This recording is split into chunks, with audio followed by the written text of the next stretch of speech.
« 17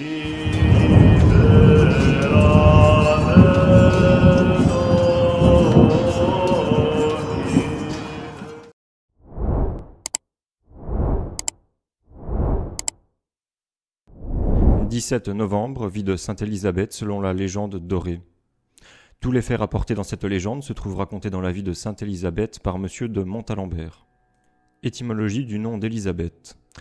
Élisabeth veut dire « Mon Dieu a connu », parce que Dieu l'a connu, c'est-à-dire il l'a observé à son souhait, il l'a approuvé ou connu, c'est-à-dire qu'il versa en elle le principe de sa connaissance. Élisabeth veut encore dire la septième de mon Dieu. En effet, elle a possédé le septième de Dieu, ou bien parce qu'elle s'est exercée aux 7 œuvres de miséricorde, ou bien parce que maintenant elle est dans le 7e âge de ceux qui reposent, jusqu'à ce qu'elle arrive à l'octave des ressuscités, ou bien encore à cause des 7 états dans lesquels elle s'est trouvée. Elle se trouvait en effet dans l'état virginal, dans l'état conjugal, dans l'état de veuvage, dans l'état d'action, dans l'état de contemplation, dans l'état religieux, et enfin, à présent, dans l'état de gloire. Et ces 7 différentes sortes d'états sont manifestement contenus dans sa légende afin qu'on puisse dire d'elle ce qu'on a dit dans Daniel de Nabuchodonosor. 7 temps se passeront sur elle. Enfin, Élisabeth veut dire rassasiement de mon Dieu, car Dieu l'eut bientôt rassasié et rempli de la splendeur de la vérité, de la douceur de la suavité et de la vigueur de la Trinité. Ce qui fait dire à saint Augustin, en parlant de la cité céleste dans sa cité de Dieu, l'éternité de Dieu est sa force, la vérité de Dieu sa lumière, et la bonté de Dieu sa joie. Élisabeth, illustre fille du roi de Hongrie, noble de race, mais plus noble encore par la foi et la religion, établit sa famille déjà célèbre par ses exemples. Elle l'illustra par ses miracles, et elle la décora de la grâce de la sainteté. L'auteur de la nature l'éleva, en quelque sorte, au-dessus de la nature. Toute jeune encore, et nourrie dans les délices de la royauté, ou bien elle méprisait tous les jeux de l'enfance, ou bien elle les tournait à l'honneur de Dieu, afin qu'on vît clairement quelle simplicité exista en elle dès sa plus tendre enfance, et quelle douce dévotion distingua son premier âge. Dès ce moment, en effet, elle commença à s'accoutumer à la pratique des bonnes œuvres, à mépriser les jeux dans lesquels se mêlait la vanité, à fuir la prospérité mondaine et à se fortifier dans le respect pour Dieu. Elle n'avait encore que 5 ans, qu'elle restait dans l'église, occupée à prier avec tant d'ardeur que ses compagnes ou ses servantes pouvaient à peine la faire sortir. Ses servantes, tous les enfants de son âge, remarquaient que, dans ces jeux, elle semblait poursuivre quelques-unes d'elles vers la chapelle pour avoir l'occasion d'y pouvoir entrer. Elle se mettait alors à genoux, ou bien elle se prosternait entièrement sur le pavé. Quoiqu'elle ne sût pas ses lettres, cependant, elle ouvrait souvent devant elle à l'église un psautier dans lequel elle faisait semblant de le lire, afin que, paraissant occupée, personne ne vînt la distraire. Quelquefois encore, sous prétexte de se jouer, elle se couchait par terre, comme pour se mesurer avec les petites filles, et c'était afin de pouvoir témoigner son respect à Dieu. Aux jeux de bagues et autres, elle mettait toute son espérance en Dieu. Étant encore toute petite, quand elle gagnait, ou qu'elle se trouvait à posséder quelque chose d'une autre façon, elle en donnait la dîme à 2 pauvres filles, en les exhortant à réciter souvent l'oraison dominicale, comme aussi la salutation angélique. Elle croissait en âge, comme elle croissait en dévotion, car elle choisit la Sainte Vierge, Mère de Dieu, pour sa patronne et son avocate, et le bienheureux Jean l'Évangéliste comme gardien de sa chasteté. En effet, on mettait sur l'autel des billets, sur chacun desquels était écrit le nom d'un des apôtres, et chaque jeune fille tirait au sort un billet. Or, Élisabeth prit 3 fois de suite, après avoir fait une prière, le billet sur lequel était écrit le nom de Saint Jean. Et elle avait tant de dévotion et d'amour pour lui que jamais elle ne refusait ce qu'on lui demandait en son nom. Pour ne point se laisser trop flatter par les avantages mondains, chaque jour elle se retranchait quelque chose des biens qu'elle gagnait. Quand elle avait été heureuse au jeu, elle l'interrompait en disant « Je ne veux plus gagner, mais j'abandonne tout le reste pour Dieu ». Appelée à danser avec ses autres compagnes, dès qu'elle avait fait un tour, elle disait « C'est assez d'un tour, j'abandonne les autres pour Dieu ». Et elle tempérait ainsi la vanité chez les jeunes personnes. Elle eut constamment horreur de se servir d'un costume peu décent, et, en cela, elle avait à cœur de pratiquer une grande honnêteté. Il est certain qu'elle s'assigna aussi un certain nombre d'oraisons à réciter, et lorsqu'elle avait été empêchée par quelque occupation de s'en acquitter, et que ses suivantes l'obligeaient à se mettre au lit, elle veillait pour les réciter avec son époux céleste. Cette noble jeune fille passait les jours solennels dans une si grande dévotion qu'elle ne souffrait, n'importe sous quel prétexte, qu'on lui cousît ses manches avant que la messe solennelle n'eût été achevée. Elle s'interdit l'usage des gants les jours de dimanche jusqu'à midi, voulant en cela respecter ce saint jour et satisfaire à sa dévotion. Pour cela, elle avait coutume de s'obliger par vœu à d'autres pratiques semblables, afin que personne ne pût la détourner de sa résolution par des avis opposés. Elle entendait l'office divin avec un si grand respect qu'au moment où on lisait l'Évangile et à celui de la consécration, elle déliait ses manches. Si par hasard elles étaient cousues, elle quittait ses colliers et elle déposait les autres ornements qu'elle portait sur sa tête. Quand elle eut atteint dans la pratique de la vertu et dans l'innocence virginale l'âge de la puberté, elle fut contrainte de se marier pour obéir aux ordres pressants de son père, afin de recevoir le fruit trentenaire, pour avoir observé, avec la foi en la Trinité, les préceptes du Décalogue. Elle consentit, bien malgré elle, à subir les obligations imposées à une épouse, non pour céder à la convoitise de la chair, mais pour tenir compte de l'ordre de son père et pour mettre au monde des enfants qu'elle élèverait dans le service de Dieu. Car, bien qu'assujettie aux lois du lit conjugal, elle ne fut cependant sujette à aucune volupté coupable. On en a la preuve dans le vœu qu'elle fit, entre les mains de maître Conrad, de vivre dans une continence perpétuelle si elle venait à survivre à son époux. Elle fut donc mariée au landgrave de Thuringe, ainsi que l'exigeait son origine royale, et Dieu l'avait ainsi voulu, afin, par là, de porter beaucoup de personnes à l'amour de Dieu et d'instruire ceux qui vivaient dans l'ignorance. Quoiqu'elle eût changé de position, cependant, il n'y eut rien de changé dans ses affections. On verra par la suite de ce récit combien grande fut sa dévotion, les humiliations qu'elle s'imposa pour Dieu, quelles austérités, quelles abstinences elle pratiqua, comme aussi ses largesses et sa miséricorde envers les pauvres. Sa ferveur dans l'oraison était telle qu'elle devançait ses suivantes pour se rendre à l'église au plus vite, et c'était en quelque sorte par des prières adressées, à l'insu de tous, qu'elle obtenait toutes sortes de grâces de Dieu. Souvent, pendant la nuit, elle se levait pour faire oraison quand son mari la priait de se ménager et de donner un peu de repos à son corps. Elle s'était arrangée avec une de ses chambrières qui lui était plus attachée que les autres pour qu'elle la réveillât en lui touchant le pied, si, accablée par le sommeil, elle venait à ne pas se lever. Or, une fois qu'elle voulut toucher le pied de sa dame, elle poussa le pied du duc, son mari, qui se réveilla en sursaut, mais qui, s'étant aperçu de ce qui se passait, souffrit cela avec patience et eut assez de prudence pour le dissimuler. Et, afin de rendre un sacrifice agréable à Dieu par ses prières, souvent, elle l'arrosait de larmes abondantes, larmes qu'elle répandait avec joie, et sans que son visage en fût changé, de manière à l'enlaidir. Toujours elle pleurait avec douleur, elle se réjouissait de cette douleur, et cependant, la joie ne cessait d'embellir son extérieur. Elle s'abaissa jusqu'à un tel degré d'humilité que, pour l'amour de Dieu, elle ne se contentait pas d'en exercer les actes les plus vils et les plus abjects, mais qu'elle s'en acquittait avec un dévouement extrême. Elle posa sur son sein un malade d'une figure dégoûtante et dont la tête exhalait une puanteur affreuse, et, après lui avoir coupé les cheveux malpropres, elle lui lava la tête, tandis que ses servantes riaient. Aux rogations, toujours, elle suivait la procession nu-pieds et vêtue de laine, et, au sermon des prédicateurs, elle prenait humblement place parmi les plus pauvres femmes, comme si elle eût été pauvre. Lors de la purification, après ses couches, elle ne s'ornait jamais, comme les autres femmes, de pierres précieuses, ni ne se couvrait de vêtements brodés d'or. Mais à l'exemple de la Vierge Mère, elle prenait son nouveau-né entre ses bras et l'offrait humblement à l'autel avec un agneau et un cierge, pour apprendre par là à mépriser les pompes du monde et pour se conformer à la Vierge sans tache. En revenant ensuite chez elle, elle donnait à quelques pauvres femmes les vêtements avec lesquels elle s'était rendue à l'église. Pour faire ressortir davantage son humilité, il faut dire que cette sainte, entièrement libre et d'une haute dignité, se soumit tellement à l'obéissance de maître Conrad, pauvre et mendiant, mais distingué en science et en religion, que, sauf le droit du mariage et du consentement de son mari, elle accomplissait avec une grande joie et révérence tout ce qu'il lui commandait, afin d'avoir ainsi le mérite de l'obéissance et d'imiter l'exemple de notre Sauveur qui s'est rendu obéissant jusqu'à la mort. Un jour, il la fit appeler pour qu'elle l'entendît prêcher, mais la marquise de Misny étant survenue, elle se trouva empêchée.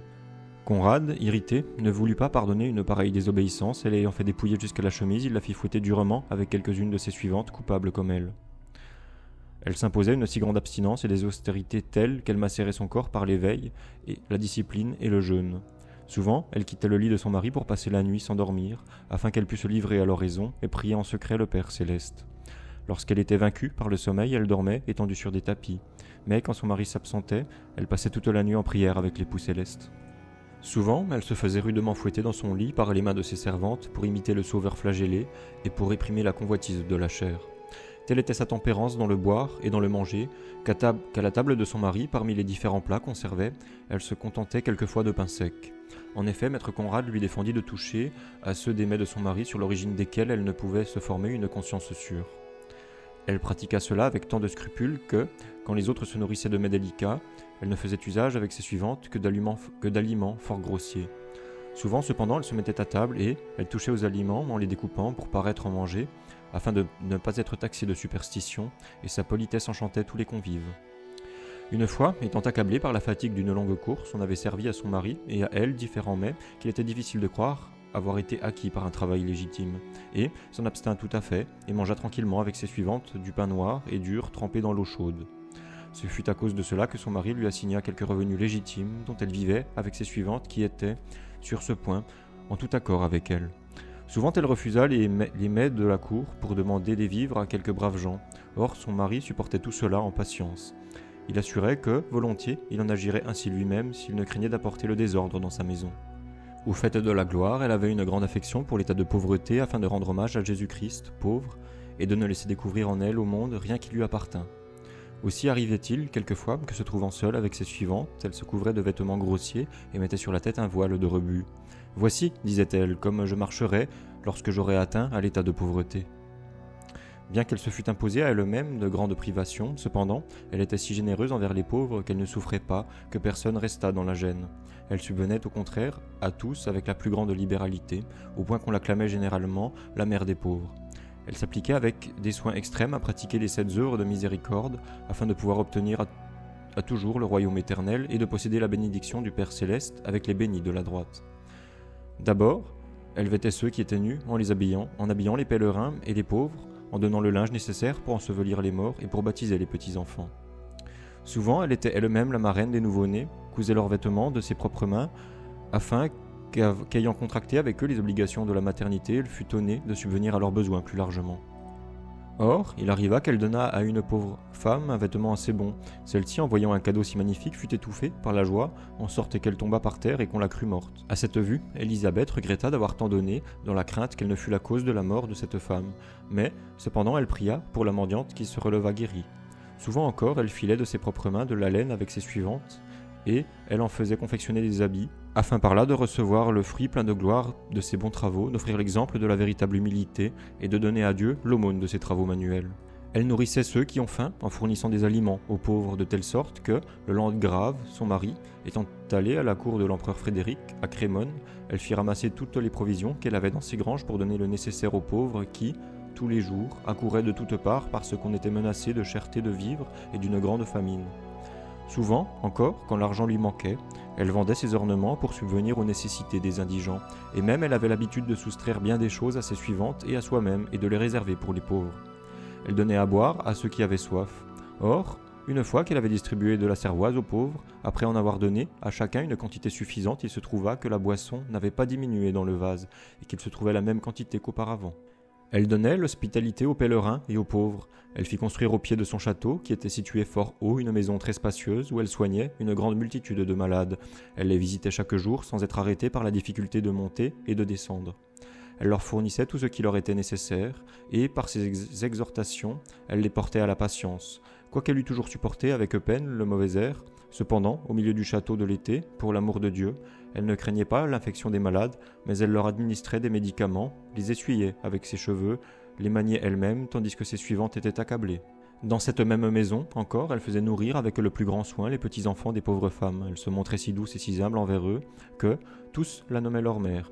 Et, quand elle entrait dans cette maison, tous ces petits êtres la suivaient comme des enfants font à leur mère, et se plaçaient avec grande affection par groupes devant elle. Quelquefois, elle faisait acheter de petits vases en poterie, des anneaux de verre et d'autres jouets pour que ses enfants s'amusassent. Une fois, elle montait à cheval au château et portait dans un pan de son manteau ces objets qui tombèrent du haut d'un rocher fort élevé sur des pierres. Et il n'y eut pas même une fêlure. Elle visitait les infirmes, et sa compassion pour les misérables dominait tellement son cœur qu'elle allait à leur recherche dans leur logis pour les visiter avec intérêt, entrant dans leur chaumière avec familiarité et dévouement, n'étant rebutée ni par la difficulté des chemins, ni par les fatigues de la route. Elle leur donnait ce dont ils avaient besoin et leur adressait des paroles de consolation. C'est pourquoi elle reçut sa récompense par 5 considérations, à savoir, pour le mépris de ses visites, pour la fatigue du chemin, pour la sincérité de sa compassion, pour les paroles de consolation et pour la largesse de ses offrandes.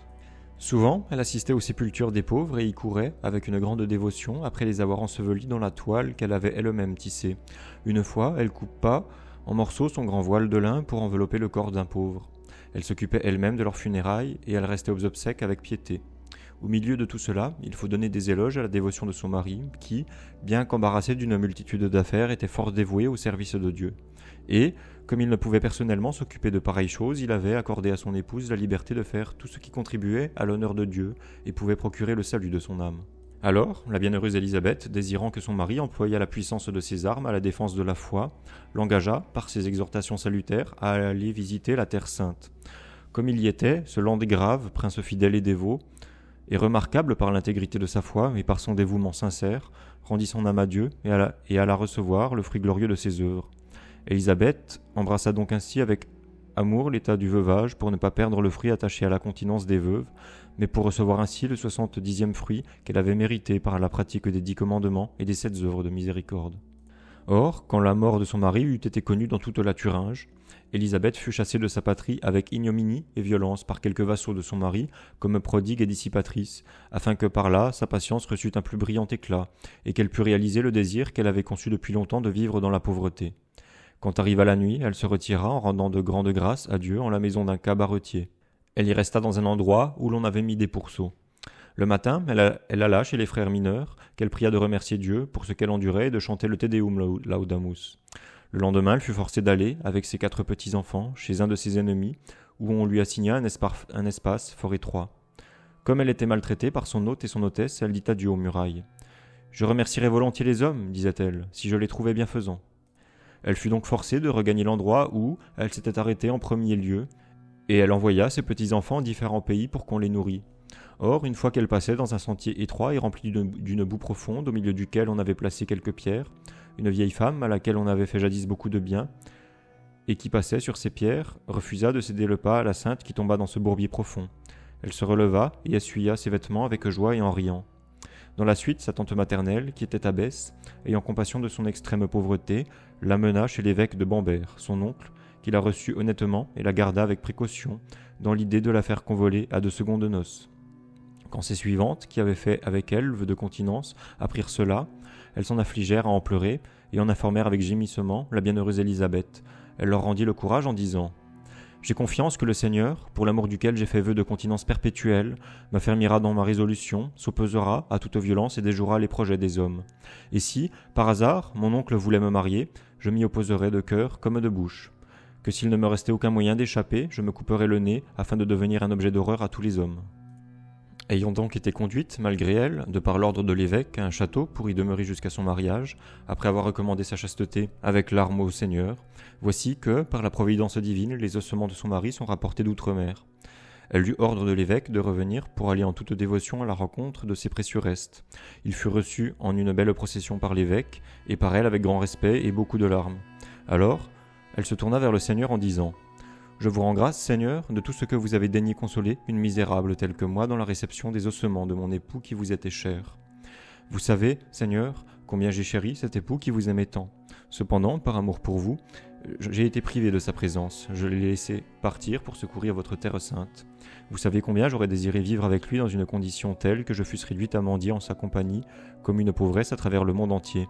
Cependant, vous en êtes témoin, je ne le rachèterai pas, contre votre volonté, au prix d'un seul cheveu de ma tête, et je ne leur rappellerai pas là cette vie mortelle. Eh bien, je le recommande, ainsi que moi, à votre grâce. Mais, pour ne pas perdre le 100e fruit accordé à ceux qui, gardant la perfection évangélique, sont transférés de la gauche de la misère à la droite de la gloire, elle revêtit l'habit religieux, qui consistait en vêtements gris, pauvres et grossiers, gardant une chasteté perpétuelle, après la mort de son mari, pratiquant l'obéissance parfaite et embrassant la pauvreté volontaire. Elle voulait encore aller mendier de porte en porte, mais maître Conrad ne le permit pas. Ses habits étaient si sales qu'elle portait un manteau gris rallongé avec une pièce d'une autre couleur. Les manches de sa robe qui étaient déchirées furent rapiécées avec des morceaux de différentes couleurs. Le roi de Hongrie, son père, apprenant que sa fille était réduite à un pareil dénuement, lui députa un compte pour la faire revenir à la maison paternelle. Quand il la vit habillée de la sorte, assise avec humilité et filant, il s'écria, rempli de confusion et d'admiration. Jamais fille de roi ne fut habillée d'une façon aussi vile, ni occupée à filer n'importe quelle laine. Après avoir insisté fortement pour qu'elle revînt, elle n'y acquiesça absolument point, aimant mieux vivre dans l'indigence avec les pauvres que d'habiter dans l'opulence avec les riches. Afin que son esprit s'attachât tout entier à Dieu et qu'elle ne fût jamais dérangée dans sa dévotion, elle pria le Seigneur de lui inculquer le mépris de toutes les choses temporelles, d'arracher de son cœur l'amour de ses enfants et de lui accorder le mépris, les affronts et la constance. Quand elle eut achevé sa demande, elle entendit le Seigneur lui dire « Ta prière est exaucée. » Elle dit à ses suivantes « Le Seigneur a exaucé ma demande, et je regarde tout ce qui est de la terre comme fumier. Je ne m'inquiète pas de mes enfants, plus que de tout autre prochain. Je compte pour rien les mépris et les opprobres, et il me semble que je n'aime plus autre chose que Dieu. » Maître Conrad, de son côté, lui faisait subir des contrariétés et des duretés. Ce qu'elle paraissait affectionner davantage, il les séparait d'elle, au point qu'il éloigna deux fidèles suivantes qu'elle aimait de prédilection, nourries avec elle depuis son enfance. Mais ce ne fut pas sans qu'il fût versé beaucoup de larmes de part et d'autre. Or, ce saint homme en agissait ainsi pour briser sa volonté, pour élever son affection entièrement à Dieu, et dans la crainte que quelqu'une de ses servantes ne lui fît revenir à la mémoire sa gloire passée. Mais en tout cela, on la trouvait prompte à obéir, constante à endurer, afin que, par la patience, elle fût maîtresse de son âme, et que, par l'obéissance, elle fût digne de remporter la victoire. Elle disait encore : « Si pour Dieu, je crains tant un homme mortel, combien dois-je craindre le juge céleste ? Aussi ai-je voulu faire vœu d'obéissance à maître Conrad, pauvre et mendiant, et non pas quelque évêque riche, pour éloigner de moi toute occasion de consolation temporelle. » Une fois, elle avait été priée instamment de venir dans un cloître de certaines religieuses. Elle le fit sans avoir obtenu la permission de son maître. Alors celui-ci la fit fouetter si rudement que 3 semaines après, on voyait encore la trace des coups. Elle disait alors à ses suivantes pour les consoler et se consoler elle-même : « Lors des inondations d'un fleuve, le gazon s'abat, et quand l'eau décroît, il se relève. De même aussi, quand il nous arrive quelque affliction, nous devons nous soumettre par l'esprit d'humilité. Quand elle cesse, nous devons nous élever à Dieu par une joie spirituelle. » Elle s'abaissait à un degré d'humilité tel qu'elle ne souffrit jamais que ses suivantes l'appelassent madame. Elle voulait, quand elle lui parlait, qu'elle se servisse du nombre singulier, comme nous avons coutume, par exemple, de parler à un inférieur. Elle lavait les écuelles ainsi que les autres ustensiles de cuisine, et, afin que ses suivantes ne l'en empêchassent pas, elle les envoyait alors ailleurs. Elle disait aussi : « Si j'avais trouvé un genre de vie plus méprisé, je l'aurais choisi de préférence. » En outre, afin de posséder avec le mari la meilleure part, elle vaquait assidûment à la contemplation. Dans cet exercice, elle eut pour grâce spéciale de répandre des larmes, de jouir souvent de visions célestes et d'enflammer les autres à l'amour de Dieu. Il lui arrivait quelquefois de paraître plus joyeuse que d'ordinaire, alors elle répandait des larmes de douce dévotion qui semblaient couler de ses yeux comme de la source la plus limpide, en sorte qu'on la voyait pleurante et gaie tout à la fois. Et ces larmes ne laissèrent jamais de traces de laideur ni des rides sur son visage. Elle disait de ceux qui se gâtent le visage avec leurs larmes : « On dirait qu'ils ont peur du Seigneur, qu'ils donnent donc à Dieu avec joie et gaieté ce qu'ils possèdent. » Dans ses oraisons et au milieu de ses contemplations, elle avait souvent des visions célestes. Un jour du saint temps de Carême, qu'elle était à l'église, elle resta, les yeux fixés vers l'autel, comme si elle eût admiré Dieu présent, et pendant un long espace de temps, elle fut consolée et recréée par une révélation divine. Revenue ensuite à la maison, elle fut obligée, en raison de sa faiblesse, de s'appuyer sur le giron d'une suivante. Et pendant qu'elle tenait les yeux fixés vers le ciel, en regardant par la fenêtre, son visage fut inondé d'une joie si vive qu'elle fut prise d'un rire extraordinaire. Quand elle eut été remplie de joie, tout ce qu'elle vit d'agréable, tout à coup, elle versa un torrent de larmes. Mais, ayant de nouveau ouvert les yeux, elle reprit son air de gaieté, puis fermant les yeux, elle versa encore d'abondantes larmes, et jusqu'à l'heure décomplie. Elle ressentit des consolations divines de la même nature. Elle resta longtemps dans un profond silence, ne prononçant pas un seul mot. Enfin, ses paroles lui échappèrent tout à coup. « Oui, Seigneur, vous voulez être avec moi, et moi je veux être avec vous, et n'être jamais séparé de vous. » Plus tard, ses suivantes lui demandèrent de leur dire, pour l'honneur de Dieu et pour leur édification, ce qu'elle avait vu.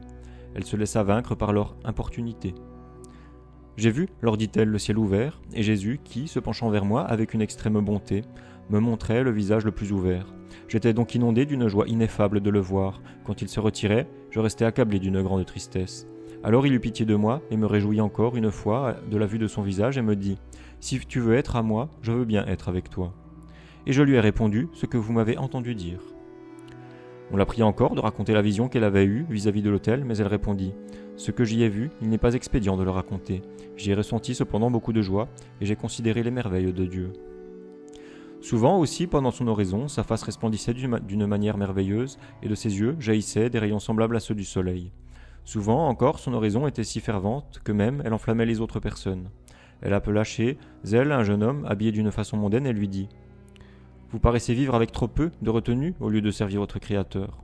Voudriez-vous que je priasse Dieu pour vous ? » « Je le veux bien, répondit-il, et je le souhaite fort. » Quand elle se fut mise en oraison, après avoir demandé au jeune homme de se mettre de son côté à prier pour soi, il s'écria d'une haute voix : « Cessez, madame, cessez dès ce moment de prier. » Mais comme elle priait avec plus d'insistance encore, le jeune homme cria plus haut : « Cessez, madame, parce que je me meurs, je suis brûlé. » En effet, il était brûlé d'une telle chaleur qu'il était tout fumant de sueur, et qu'il agitait son corps et ses bras comme un insensé, au point qu'on accourut pour le tenir, qu'on trouva ses habits trempés de sueur et qu'on ne pouvait supporter sa chaleur.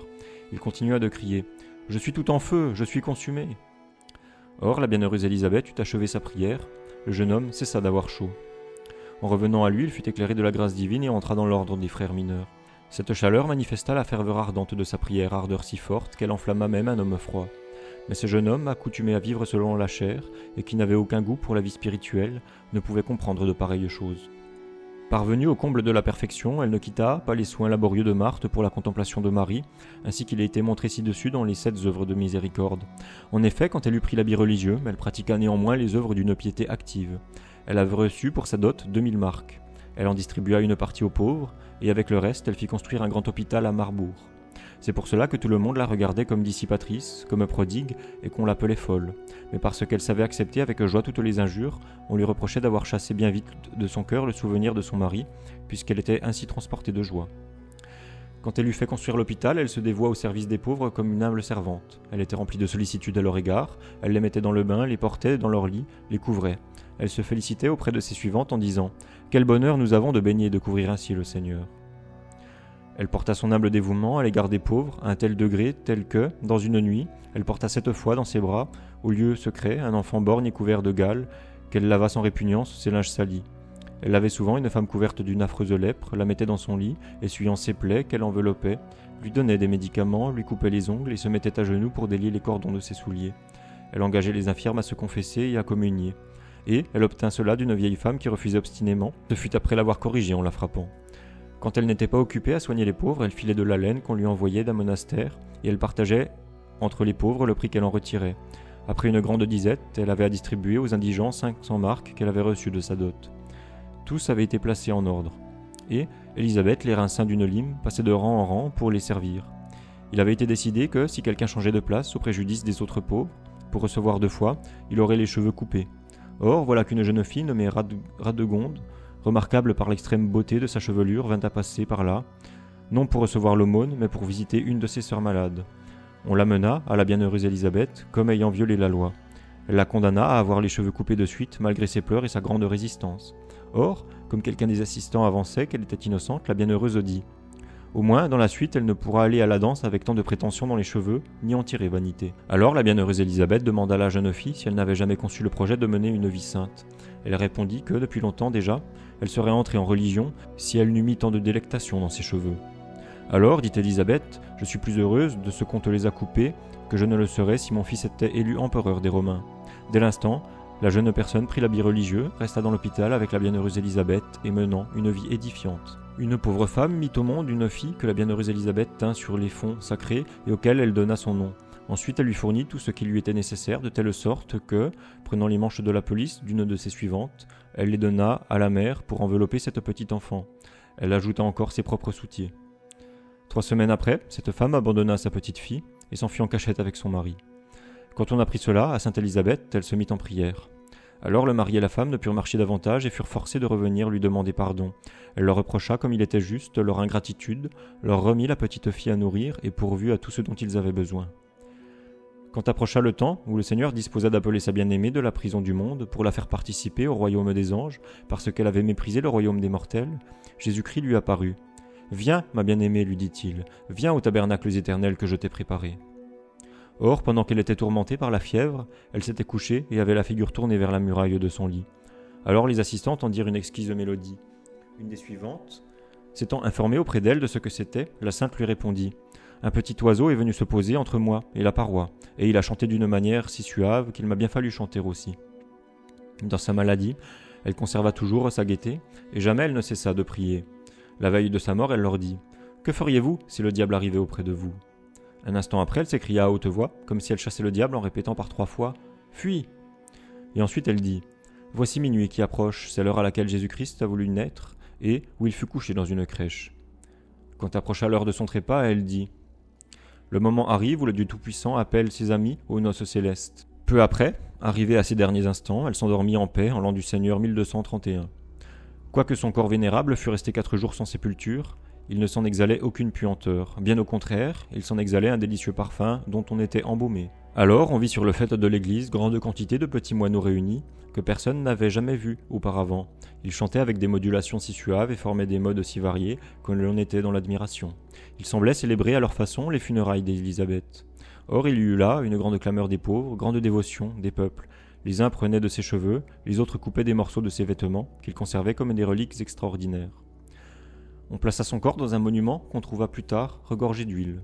Il est évident que, à son trépas, la bienheureuse Élisabeth était parvenue à une grande sainteté. Le chant du petit oiseau et l'expulsion du diable le prouvent. Or cet oiseau, qui se plaça entre elle et la paroi, qui chanta si doucement et qui la porta elle-même à chanter, nous croyons que c'était son ange gardien, lui annonçant la joie éternelle. Quelquefois, il arrive aux réprouvés d'avoir, avant leur trépas, révélation de leur damnation éternelle, pour leur plus grande confusion. De même, pour leur plus grande consolation, les élus reçoivent l'assurance qu'ils seront sauvés. Ce chant qu'elle fit entendre fut le témoignage de l'immense joie qu'elle en conçut pour une semblable révélation. Et l'immensité de cette joie fut telle qu'elle ne put être contente totalement dans le cœur, mais qu'elle se manifesta par la suavité de la voix. En outre, si par hasard il y a quelque droit, le diable s'approche aussi des saints au moment de leur mort, mais, n'ayant aucun droit sur la bienheureuse Élisabeth, il s'enfuit honteusement congédié. Par là, on peut donc comprendre quelle sainteté posséda celle dont le diable s'enfuit épouvanté et à laquelle un ange annonça la joie éternelle. Il est évident qu'elle possédait une grande pureté et une grande innocence, comme le prouve l'exhalation de l'odeur, parce que son corps brilla dans la vie de toute innocence et chasteté, il exhala dans la mort une odeur exquise. Il est évident, ensuite, par le concert des oiseaux, qu'elle possédait un grand mérite et une grande dignité. En effet, ce qu'on vit sur le faîte de l'église, tout joyeux et chantant, nous croyons que c'étaient des anges envoyés de Dieu pour porter son âme au ciel et pour honorer son corps par de célestes jubilations. Quand les réprouvés meurent, une multitude de démons se rassemblent pour les tourmenter et les effrayer, et afin d'emporter leurs âmes au Tartare. De même au décès des élus, afflue une multitude d'anges qui les fortifient et convoient leurs âmes au royaume céleste. Il est évident qu'elle posséda une grande miséricorde et pitié par l'huile qui émana de son corps, parce que, durant sa vie, elle produisit des œuvres abondantes de miséricorde. Oh, quelle affluence de piété dans les entrailles de celle dont le corps fut trouvé inondé d'huile quand il gisait en poussière. Enfin, il est évident qu'elle a beaucoup de pouvoir et de mérite auprès de Dieu par le nombre prodigieux de miracles dont Dieu la glorifia après sa mort. Nous en rapportons quelques-uns ci-après, et nous en mettons un grand nombre pour ne pas être trop long. Au pays de Saxe, dans un monastère du diocèse d'Idelsheim, un moine de l'ordre de Cîteaux, nommé Henri, était accablé d'une grande infirmité. Il faisait compassion et troublait tout le monde par ses clameurs. Une nuit, il lui apparut une dame vénérable revêtue d'habits blancs, et lui donna son avis que, s'il désirait recouvrer la santé, il se voit à la bienheureuse Élisabeth. La nuit suivante, il eut une apparition semblable et reçut les mêmes avis. Or, ce moine, en l'absence de l'abbé et du prieur, fit le vœu avec la permission d'un supérieur. Troisième nuit, cette dame lui apparut, fit sur lui le signe de la croix, et aussitôt il fut guéri. Quand l'abbé et le prieur furent de retour et qu'ils apprirent ses faits, ils furent étonnés de le savoir guéri, mais ils doutaient beaucoup s'il devait accomplir son vœu, puisqu'il n'est pas permis à un moine de faire quelque vœu que ce soit, ni de s'obliger de cette manière. Le prieur ajouta que, souvent, les moines étaient trompés par l'apparition du démon qui les portait sous prétexte de bien faire, à des choses illicites, et qu'il fallait en conséquence conseiller à ce moine de raffermir par la confession son esprit ébranlé. Or, la nuit suivante, la même personne apparut au moine et lui dit « Tu seras toujours infirme jusqu'à ce que tu accomplisses ce que tu as fait vœu d'exécuter. » Et à l'instant, la même infirmité se saisit de lui, et il commença à être tourmenté des mêmes souffrances. Quand l'abbé eut appris cela, il lui donna l'autorisation et lui fit remettre de la cire pour en faire une image. Bientôt il fut guéri, et s'appliqua à accomplir le vœu qu'il avait fait. Dans la suite, il ne ressentit plus l'infirmité dont il était accablé. Deuxième miracle, une jeune fille nommée Bénigne, du diocèse de Mayence, ayant demandé de la boisson à une servante, celle-ci lui présenta à boire en disant « Prends et bois le diable ». Alors il sembla à la jeune fille qu'un tison enflammé lui descendait par le gosier. Elle criait qu'elle avait mal au cou.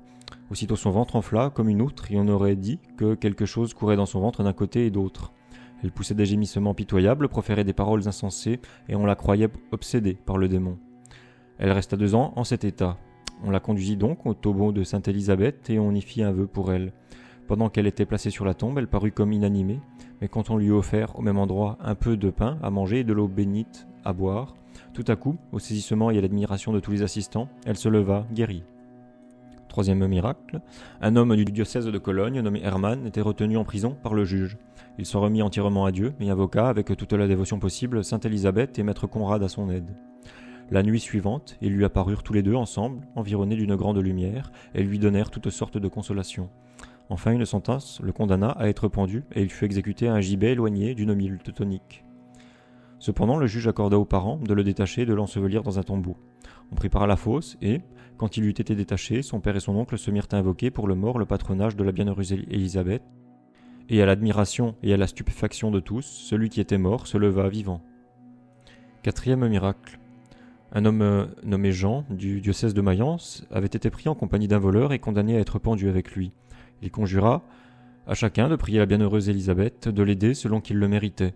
Quand il fut pendu, il entendit au-dessus de lui une voix qui lui disait « Courage et confiance en Sainte Élisabeth et tu seras délivré ». À l'instant, l'autre restant suspendu, la corde cassa, et Jean tomba fort lourdement de toute la hauteur du gibet sans se faire aucun mal, bien que sa chemise qui était neuve eût été déchirée. Il se mit à dire tout égaudi. « Sainte Élisabeth, vous m'avez délivré, et vous m'avez fait tomber sur une place qui n'était pas dure. » Quelques personnes dirent alors qu'il fallait le pendre une seconde fois, mais le juge dit « Dieu l'a délivré, je ne permettrai pas qu'on le pende de nouveau. » Dernier miracle. Un convers d'un monastère du diocèse de Mayence, nommé Volmar, homme fort et pieux, mortifiait sa chair au point qu'il passa environ 20 ans avec une cuirasse sur le corps et couchant sur des pierres et des morceaux de bois. Comme il était au moulin, la meule lui saisit la main qu'elle écrasa, de sorte que la chair resta arrachée d'un côté et d'autre et que ses os et ses nerfs furent broyés. On eût dit que la main avait été pilée dans un mortier. L'heure était si aiguë qu'il demandait qu'on la lui coupât. Comme il invoquait fréquemment la bienheureuse Élisabeth à son secours, parce qu'elle avait eu de l'affection pour lui quand elle vivait, elle lui apparut une nuit et dit « Veux-tu être guéri ?» Le convers lui répondit « Volontiers. » Alors, elle lui prit la main, lui guérit les nerfs, remit ses os en leur entier, rétablit la chair sur chaque face et lui rendit la santé. Le matin, il se trouva parfaitement guéri et montra à tout le couvent, stupéfait, sa main en bon état.